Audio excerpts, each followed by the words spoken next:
En ce moment, je vous parle beaucoup d'actualités autour du rap américain et rap français. Je vais aussi vous parler des événements qui se sont passés dans le monde. En Turquie, bien évidemment, je suis obligé d'en parler, mais pas que. Je vais aussi vous parler de ce qui s'est passé en France. Donc sans plus tarder, let's go pour les news. Alors la première news est sur les événements qui ont eu lieu en Turquie. Je pense que vous êtes tous au courant maintenant, mais je vais vous apporter plus d'informations ainsi que des vidéos.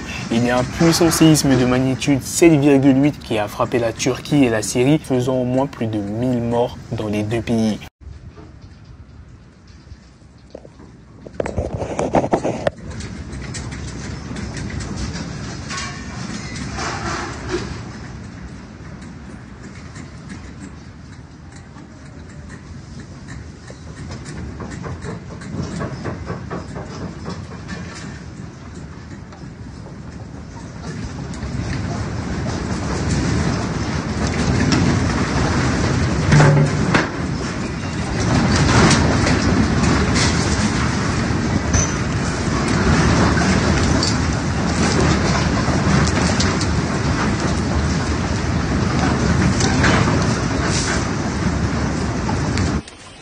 Bir Allah'ın kulu ya.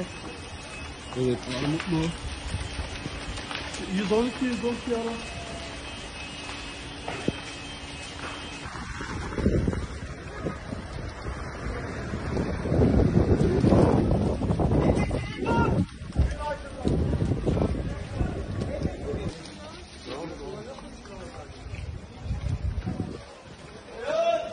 Au moins 1710 bâtiments se sont effondrés selon le vice-président turc. Les secousses du pays ont été ressenties au Liban, en Égypte, à Chypre, en Irak et même au Groenland. Il y a le château de Gaziantep qui n'a malheureusement pas pu résister au séisme. Il était classé au patrimoine mondial de l'UNESCO. 77% des Français de 18 à 24 ans qui possèdent un smartphone souffrent de non-homophobie. En gros, c'est l'angoisse à l'idée de se séparer de son téléphone. Il y a un homme de 23 ans qui est sourd, muet et déficient mental qui a été poignardé avec un couteau de cuisine après avoir refusé de donner une cigarette à Chili Mazarin. L'agresseur présumé a été interpellé. Une touriste brésilienne a été léviot dans les jardins du Champ de Mars à Paris. Sa sœur a également été agressée par un deuxième individu.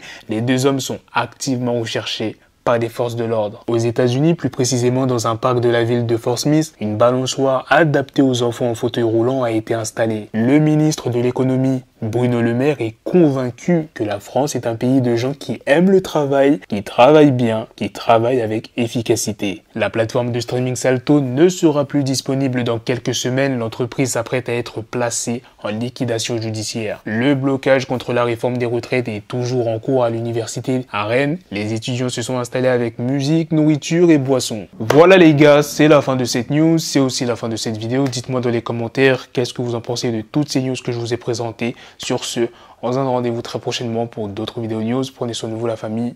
Peace.